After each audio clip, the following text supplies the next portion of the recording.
How is rental property income taxed? And are you taking itemized deductions from the rental property? So, disclaimer, I'm not an accountant. I highly encourage you as a rental property investor to work with an accountant, even if you only have one property and you think you can do it on TurboTax and TurboTax advertises.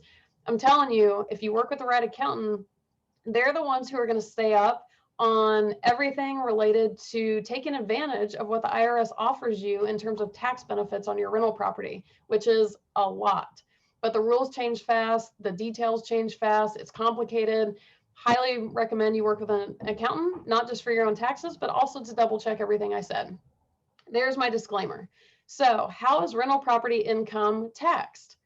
Well, it's pretty simple. It's taxed as ordinary income, same as your W-2. So if you make $90,000 on your W-2 in a year and you make $10,000 from a rental property, you made $100,000. So when it's taxed as ordinary income, that's great. But here's where things get exciting. The deductions, the write-offs. So this leads into the conversation, are all of the write-offs, are you putting those in the itemized deduction part of your tax return? Again, if you work with a real estate investor friendly accountant, you aren't the one who has to worry about this. But rental property income is reported on your Schedule E of your taxes. This is a very important form. It includes the income, expenses, and depreciation of the property. That is different than listing out itemized deductions on the regular tax form where you would normally do all that stuff. So in a way, it is kind of the same write-offs, but it's reported differently in a different spot. So make sure you're up on that and make sure Schedule E's are a big one.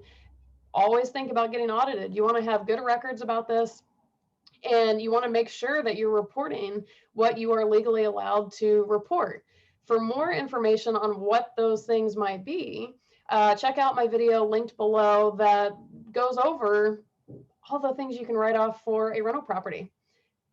Spoiler alert, it's a long list and it's amazing.